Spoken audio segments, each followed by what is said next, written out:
Welcome to Warblock.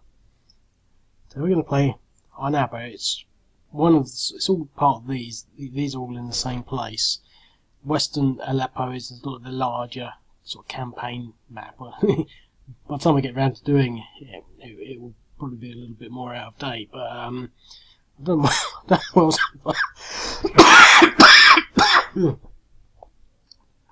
I've still got the plague. But this one, they're all sort of part and parcel of the same place. I mean, you could play this one and have done with it, really. Essentially, they're all about Hayat, al-Sham. Yeah, my ad blocker doesn't work. I've got adverts everywhere. Hayat, Tahrir, al-Sham versus the Syrian Liberation Army. Which we haven't had a lot of that, but they've been around for a while. So swiftly into play mode, and we discover that in play mode, there's an advert. So there's no adverts, but there it is. I lied. I didn't know that. I don't know what's wrong with my advert. Oh man.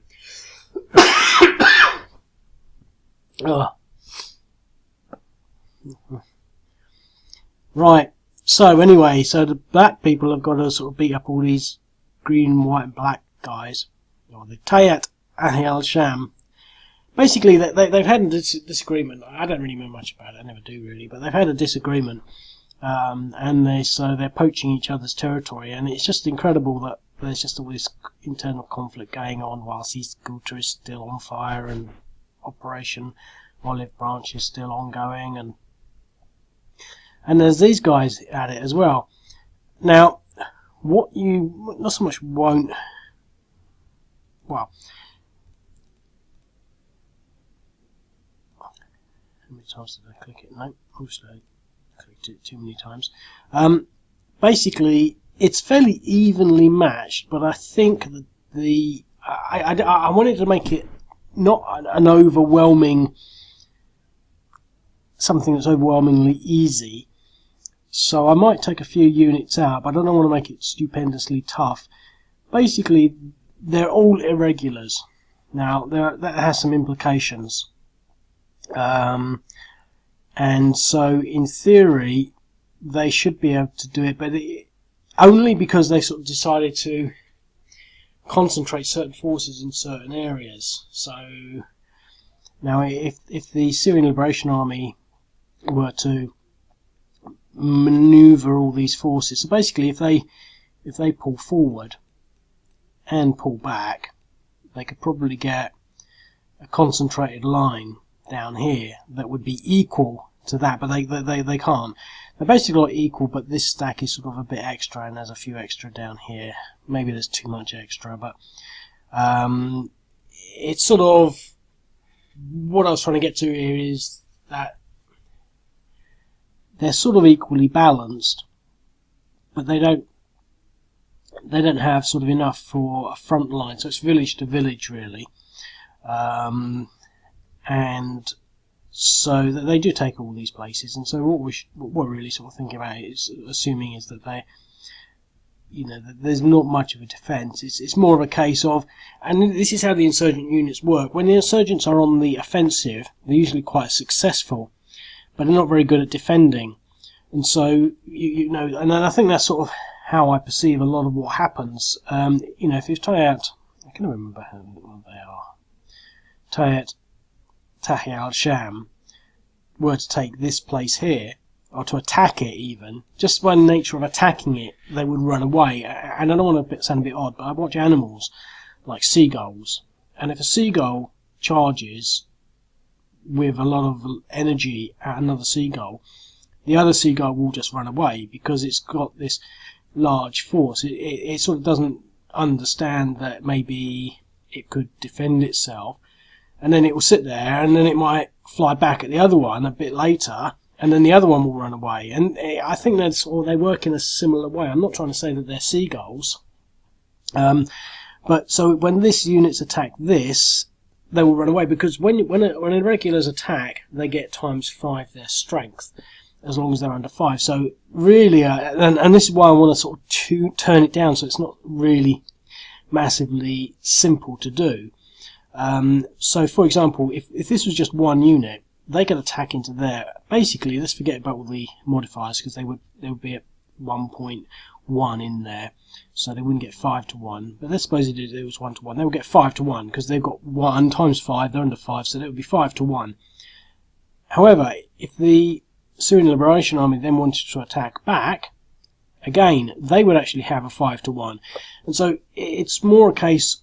It changes the sort of nature of things when both sides can sort of do that to each other, as opposed to a more traditional symmetric sort of war game where you really need overwhelming odds, but your odds are sort of fixed, both in attack and defence. More, I mean, if you've got a battalion, it's a battalion in attack strength and a battalion in defence.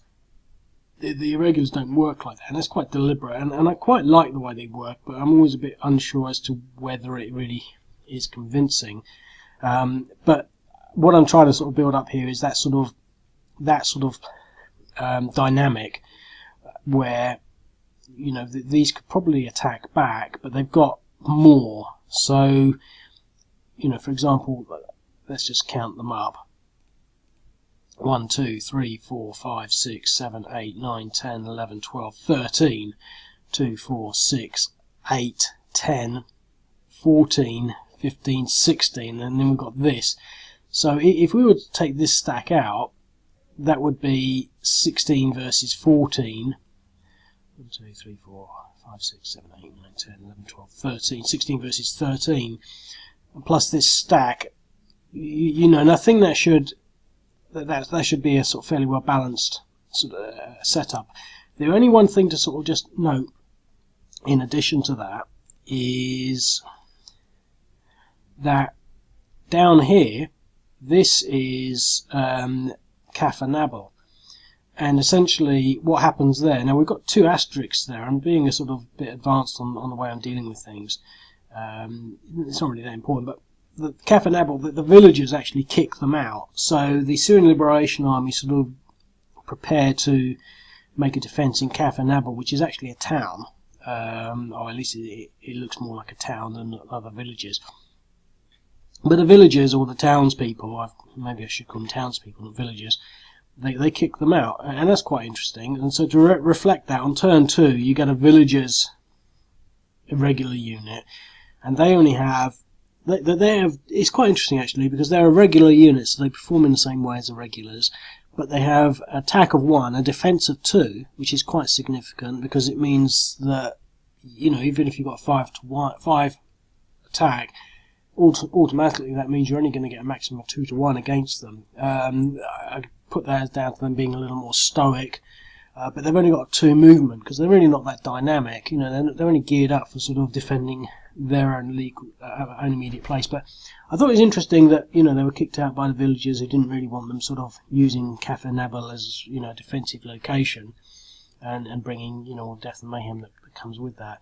And the only other thing to add, and it's not really that important, basically in the South Front thing where I got this from, it sort of says the Tahrir, al-Sham units take out Arnaba, Kafr, Oweid, Sfuhen, Hazarin. It has Hazarin in there twice, but it doesn't have. It has Laruz, Ftireh, Mozra, but I don't know where they are, so I've put these in there. So these ones I've sort of got from Google Maps. So when it's got 1 star next to it, it means I'm guessing where that is.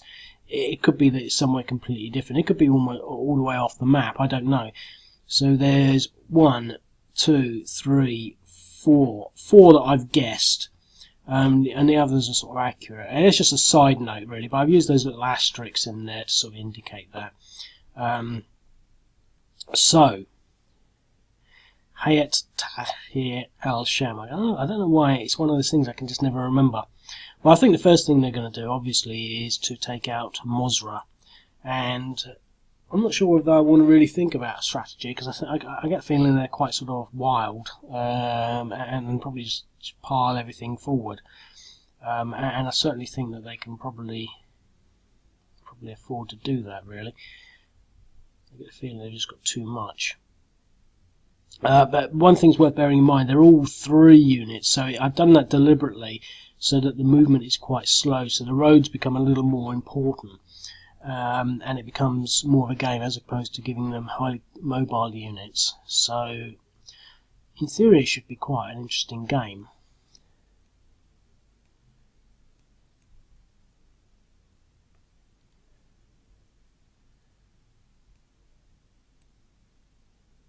Yeah, we've still got movement, so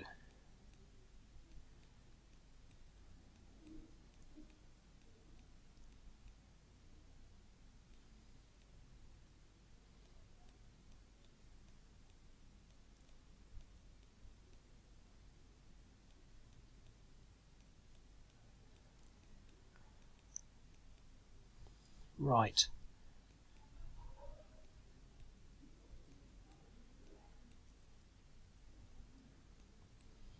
Okay, so let's just see adverts. I mean, I haven't read the declaration, but I do intend to remove all the adverts when you're playing the game, because I really don't like them. London to Miami, Manchester to Bangkok. The thing is, if you follow these things through, you won't get a London to Miami for 385. You won't get Manchester to Bangkok for 391. They're all lies. They just get you to click it. You know, this flight is probably available, like, you know, the 6th of February next year, between 3 and 3:30 in the afternoon, or something like that. I don't know. But anyway, you know what I mean. So we've got a DE, but it's frustrating. But because they're irregulars, they're actually just being pushed back, and I quite like that as well. And so I think this is going to be quite a dynamic and interesting game, because we'll be able to push back. And the mistake that they've made there is that they split up. So we might be able to counter-attack there. And here,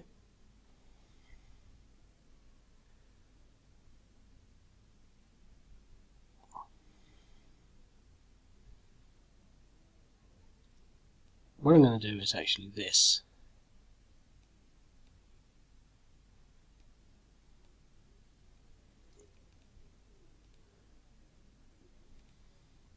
Birmingham to Dubai.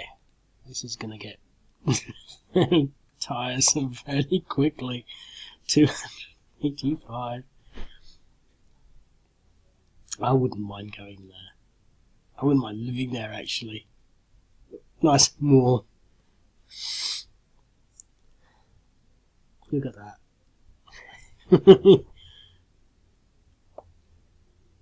Is it really that big? Yeah.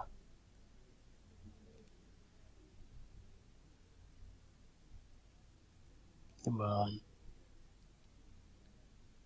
Oh, I can't concentrate with these adverts. Right, so we managed to get that, but I think I made a mistake, because I wanted to leave something free so that I could move it into there. That's the whole point of doing that. And look at that, he's retreated into there. And there's nothing I can do.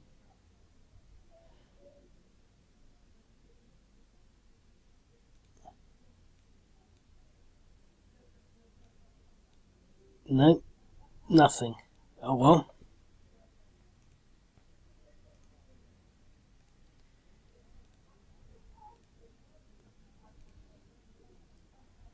Another DE, and they both retreated to there. That would have been really nice if I'd actually not been distracted by those adverts. And now, we're a bit weak on this attack here. This should be a 5-1. Yep. With a bad die roll, we just got a DE. And here, it's just,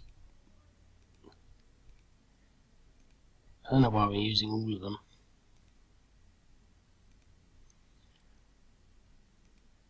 Okay, so we've managed to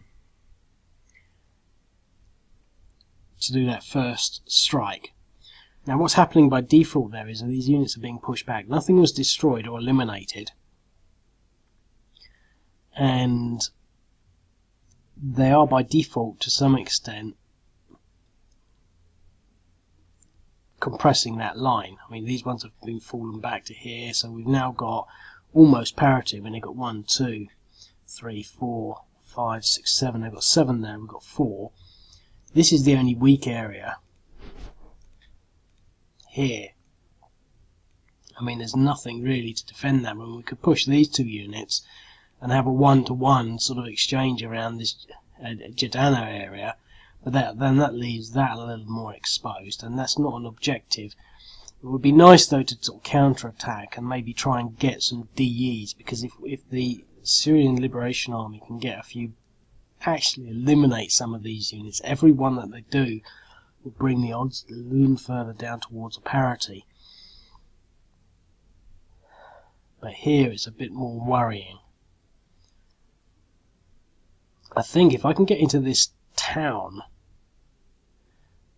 that might help there, but I've really got to concentrate on maybe defending this line here.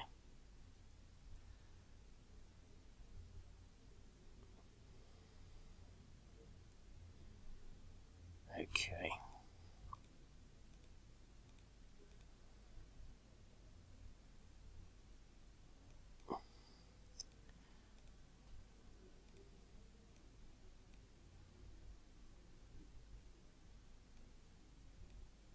Oh, hang on. End turn.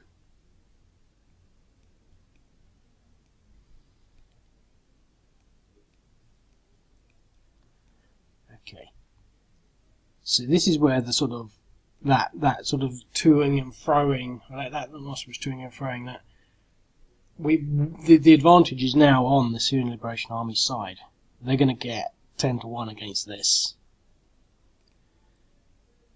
7-1 DE, but he retreated, so he's now got some depressions. But we could have eliminated that, which would have been nice.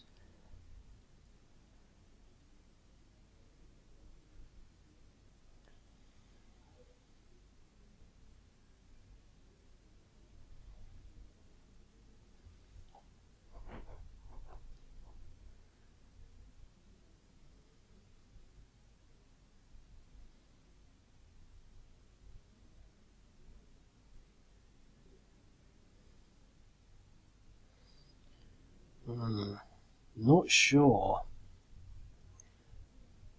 how to play this. I really want to force this front line here, but it just leaves that so weak. You know, I sort of can't. I just, you know, I sort of think, I feel like Hitler saying, "Oh, Steiner can move."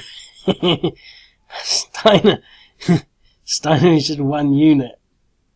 He can't hold off all of that. But down here we could sort of, I just want to sort of counter-attack against this. You know, if we can move into these two hexes, we can get some nice numbers against these.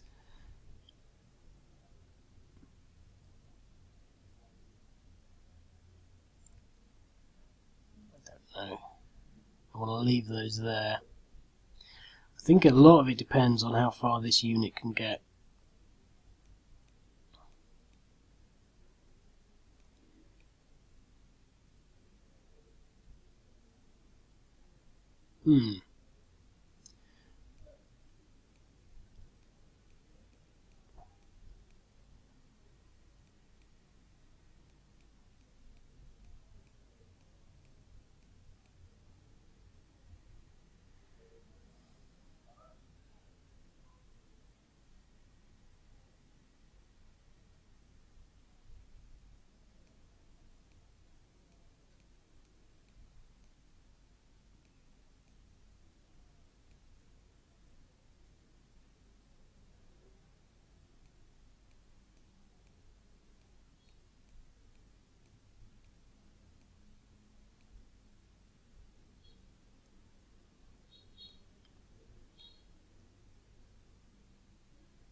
Okay, let's see what we can do here.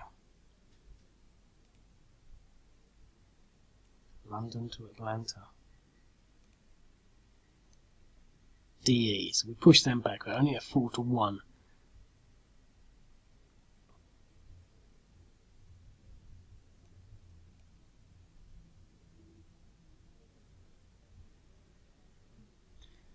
Okay, let's just try this.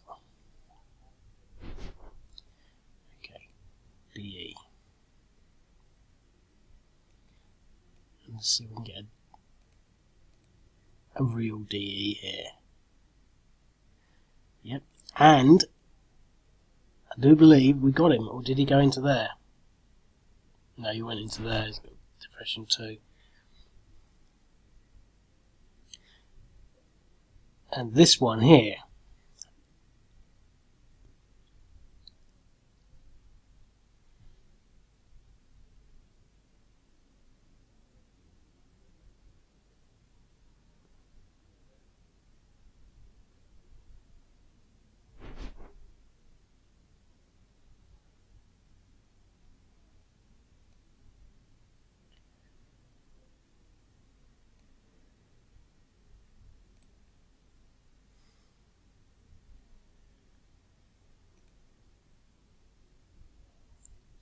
DR.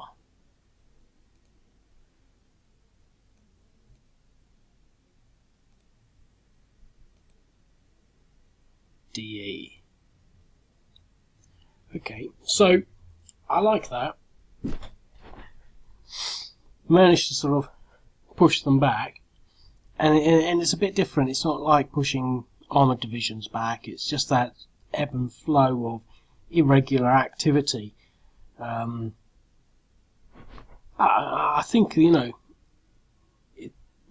makes sense to me the way that works, and we sort of pushed them.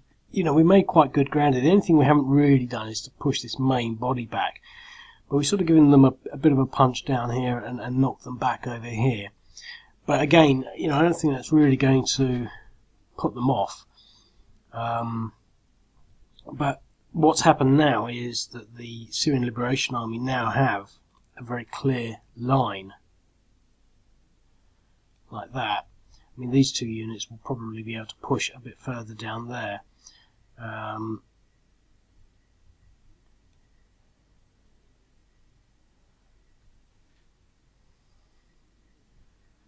I'm not going to do another round. I'm a bit tired, and I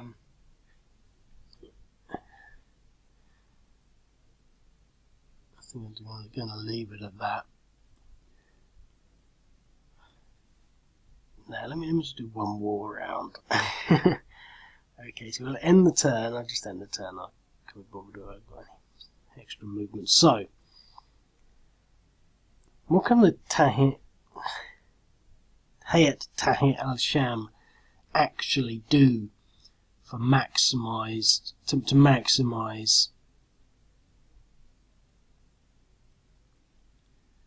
their thrust? I mean, it's got to be something to do with this.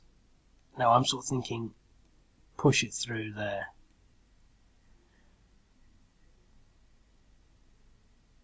But there aren't too many objectives there. And then come down like that, pushing there and isolating these between that. Or, we could push straight through here into the heartland, but that will sort of ignore what we've got up here. I mean, the strategies are not, one way or another.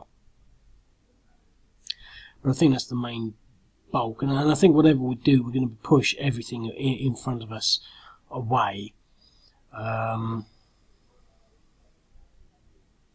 mean, even down here, we've got such a strong hand, so to speak, that I think they'll be able to do, strategically fairly significant damage here. So much so that what I'm going to try and do, let's just reload that, start with a fresh palette, is I'm going to try and isolate some of these units, probably these two, so basically I've got to get this hex this hex, you know, etc. You know the hexes, but so that means fighting into that one, and then so let's see if I can do that.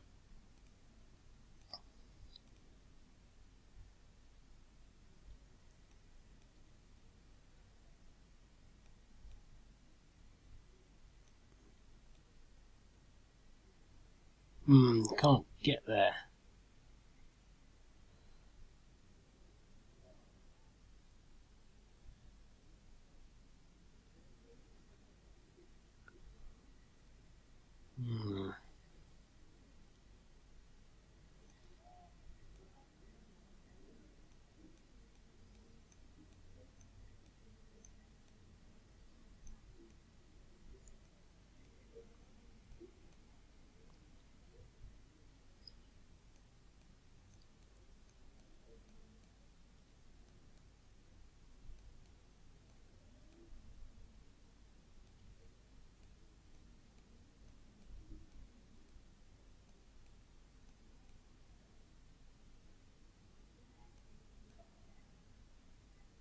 No more movement, that was not good.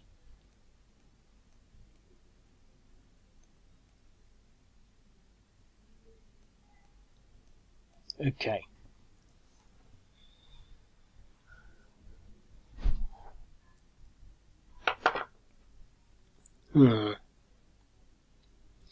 So, you stand a good chance to pulverise every single unit, with the exception of that. Probably won't do very well against that, but we should be able to push this unit back.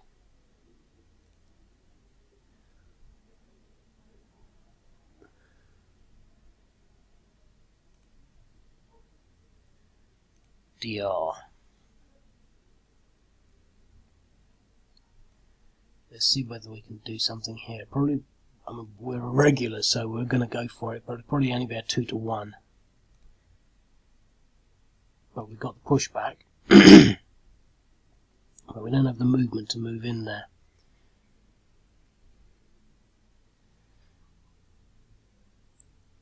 Okay.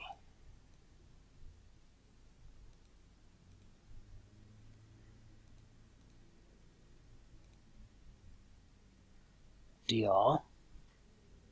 Ooh, that wasn't good. It means we probably won't be able to attack that stack.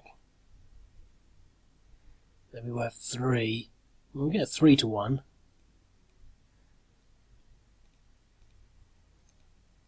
They are depressed. And a DR.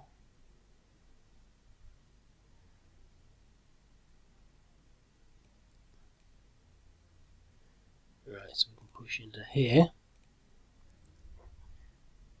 A DE.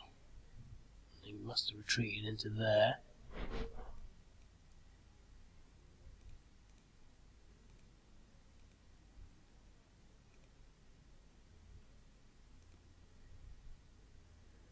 DE there.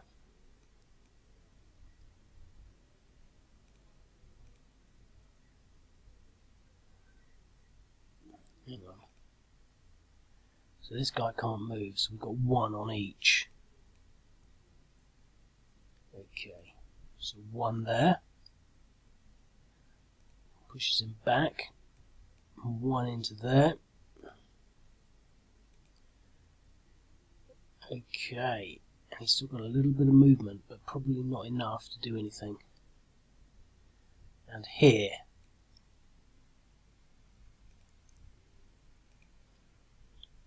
DR. Every single attack has produced. Oh, every single attack has. Oh look, because he's still got a little bit of movement, he can go into this. DE. Every single attack produced basically withdrawal result. So you can see they're just almost just pushing and pushing. With actually units being eliminated being quite well, quite elusive, you know, rare, not happening. I mean, it hasn't happened yet, so it's not rare. It hasn't happened. So but we can't say it's impossible. They will start to crack soon, but that's quite an impressive fallback, I think. I'm just trying to just looking at it really. I should maybe get my mouse tool out, annotate my thoughts on this. I mean, obviously the front line is now gone like that. They're probably going to be able to push a lot further there, but you know, it's not a case of having to push. They've now got this ground, so we made, you know, fairly significant ground there. I mean, you know, past Mozra, onto sort of al-Mawzara, and just pushing back. And I think that's you know, it's fairly convincing. I think I'm tempted to take a couple of Hayat al-Sham units out just to make it less of a steamroller. You know, but the thing that I don't have is the sort of the perspective where